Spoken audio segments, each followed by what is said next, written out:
Hello, everyone. My name is Elvira Rakova from Directing, and today I would like to share with you a very important information on sizing of pneumatic actuators. So today we just see the basics of the sizing of cylinder drive, and I would like to start basically with the parameters that play an essential role for the sizing. Of course, we need to know the task that our drive has to fulfill, the task that it has to perform. And it can be moving of some certain mass, it can be press application. There are various applications for pneumatic drives. And for us, it's important to know what force or what mass it has to move. Then it's also very important in what velocity, how fast it has to move. And of course, is it going to be horizontally mounted cylinder or vertically mounted cylinder? So are the basics things that we need to know. The other thing that is also important, and here why I put here the pressure gauge, is the what is the pressure level of the system. Usually we have some pressure levels like 6 bar or 5 bar, depend also on the system, but this is the basic parameters that requires. And all those parameters we can put in the beautiful equation that called the force balance. So we have here the pneumatic drive, and let's have a look what forces act here. So first of all, if cylinder goes now into the right direction, I call here PA and PB. This is the pressure, supply pressure, let's say like 5 bars or 6 bar. And here we have a counter pressure, PB. We have a certain load that will act against against the cylinder here, against the piston, and we also have certain friction here. So here I put all the friction that outside of the cylinder as well as inside of the cylinder. Friction in the cylinder is a very important and profound topic, so we will not talk about this here. But most of the time, as engineers, we put friction as some safety factor. So it can be 10%, it can be 20%, but we always need to remember that there is going to be friction. And of course, if we know the task in a better way, if we know how exactly the system is installed, and we should know actually while we design it, we also know the friction, the external friction there. Other than that, we have the pressure forces, right? So we have the PA acting here on the piston, and the PB acting here on this surface. This is basically the surface piston minus piston surface minus rod surface. So this is one thing, and plus very important, we also have an ambient pressure here, and the ambient pressure will act here on the rod. And this you always need to consider in pneumatics because it's 1 bar on the rod. So we work with the low pressure applications that work under a pressure of 6 bar. So 1 bar also plays a role. So it's certain safety that we need to consider. We put it here, everything in the force balance. So we have load force, we have the PB that acts in this part here, we have the friction, we have ambient P0, and it's all equal.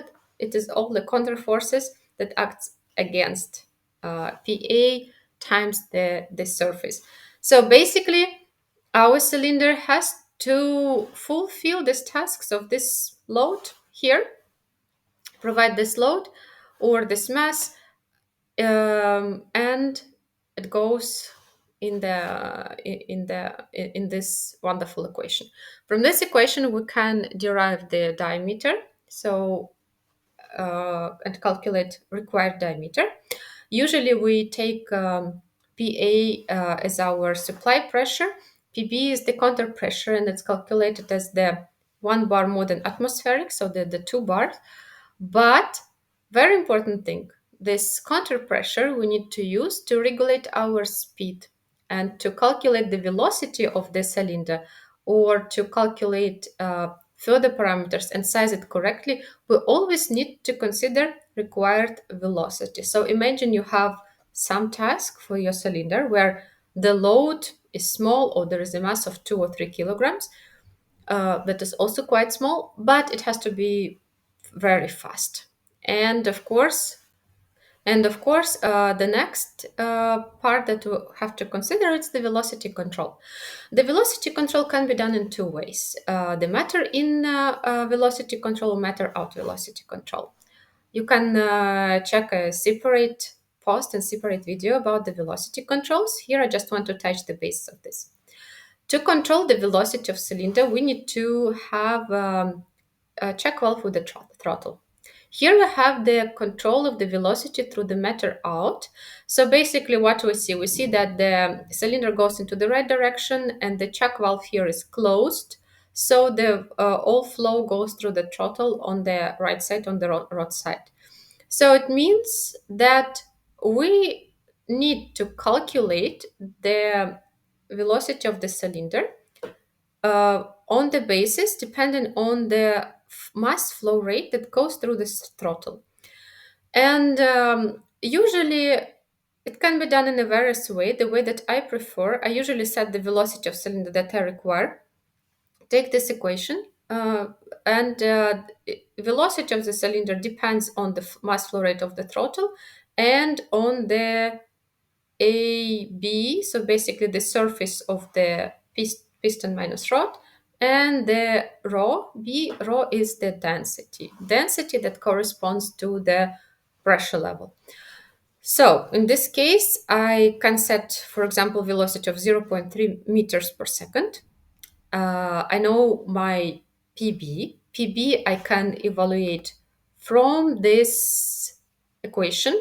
When I already know diameter, PA, I calculate PB. From PB, I derive the rho B. That is basically depends on the gas constant R and depends on the on the pressure level. And from that equation, I can calculate the mass flow rate that is required of my throttle. Let's imagine I calculated the mass flow rate, and from this mass flow rate, I can calculate the C value of the throttle, the sonic conductance, then I can find in the catalog. If you forgot how to calculate the sonic conductance and the flow rate, you can check other videos on no boring pneumatics, the flow characteristics of the pneumatic components. So I know the mass flow rate and I know the Q, or required volumetric flow rate of my throttle. I can go into the catalog and check it there. And then I have a cylinder sized, perfectly sized to my throttle. Sometimes the cylinder maybe is too small for this velocity. So sometimes we can see that mass flow rate is too high or there is no availability. So I need to do, or in the, there is this throttle simply is not available in the market. So I need to go again to this iterative steps and see if I take the bigger cylinder, how the velocity will change, how the throttle will change. But the most important is to know the basics of this. So we have the force balance. First, we put all the forces that act there. And from this force balance, we can derive any unknown parameter that we need, diameter or counter pressure. And then we put into our velocity equation, and then we choose then the velocity. So basically, when we calculated the cylinder diameter, let's imagine it is 38. We go to the catalog of any supplier, and you find the ISO standard cylinders that starts usually, there are some small like 4, 6, but then we have 8, 10, 12, 20, 25, 32. All the suppliers of pneumatic components and all the users of pneumatic components are familiar with this. It's very interesting row because we have 40, 50, 63, 80, 100, 120. The higher we go in our dimension, the bigger the gap between those piston diameters.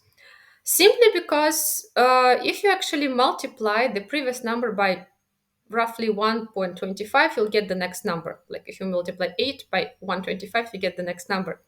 So why it is so? It's very interesting because this is called the Reinhardt number. And there are various rows of Reynolds number, and there is the row that calls R10. So, and you can Google and find explanation in the Wikipedia. So for different numbers, and this Renard number row was the R10 was simply adapted by the ISO standardization, and then in our field, in pneumatic field, it was adapted for the sizing of cylinder drives. It's a good idea that was implemented, was proposed by a French engineer Renard, as you could guess, to unify various mechanical calculations, and to not only calculations but the components. So it was widely used in the electrical industry, for example, and happily pneumatic industry decided also to use it, to unify it. Agree, it's very comfortable. If you have a cylinder of 32 millimeter, you can design your machine as a construction engineer, right? So you order it simply from another supplier, for example, and you can replace it. So everything is well unified, classified, and we can thank Renard for this. It was done in the 19th century, and since 19th century, we actually have other challenges that we changed. We have challenges about the energy consumption. So when we talk about the compressed air consumption, it depends on the filling volume of the cylinder. So basically, we need to sum up all the volumes that we fill with the cylinder. It is the stroke. It depends on the diameter. It depends on the dead volumes. Also depends also on the tube volumes, tube length and diameter between the valve and between the cylinder. So we need to fill it up, and of course it depends on the pressure level. So this is how we calculate the consumption of pneumatic cylinders. It means that if, for example, we have the force that requires 600 newtons with a velocity of zero point 0.3 meters per second, uh, 10 cycles per hour, and let's say we want also to see the energy consumption for the full year, if it works 360 days, we can take the diameter and of 40 millimeters, and very often, so let's say we calculated there for this task, it was required force of 600 newtons. The diameter cylinder with a diameter 40 millimeters provides the force under 6 bar of 600 newtons. Of course, if we change the pressure level, we'll change the force. But we have 6 bar and it's going to be 648 Newton. We have a certain consumption also, 3.6 cubic meter per hour, and certain energy cost, about 900 euros per year to operate the system. Only energy cost, compressed air cost to operate the system. Very often as engineers, we need to have some safety. So we say, okay, this is like let's take a bigger cylinder just to be on the safe side in case there are some frictions we didn't consider or anything we didn't consider. We take the next available from our ISO cylinders, and the next it's 50 millimeters. It's already a huge gap simply because we multiplied 40 by 1.25, we get a 50 millimeter, and 15 millimeter cylinder provides already 1000 Newton. And this results in the 1300 euros of cost based on the 5.2 cubic meter per hour consumption. And this is already 30% more. So our safety cost us 30% more. And this is, in my opinion, a horrible thing. So this was the practice of the diameters of cylinders that we adopted from 19th century. We haven't changed it. We used it as the base for all engineering praxis. I mean, we can't blame Renard for this, but we have now real problems of the energy consumption, right? And 90% of the drives are oversized. So, and the gap is huge. And the force gap is 600, and the next level is 1000 Newton. Okay, you can tell me reduce now the pressure level, but and the we will talk about it also more in the next videos. I just want you to remind here that reducing the pressure level, we need to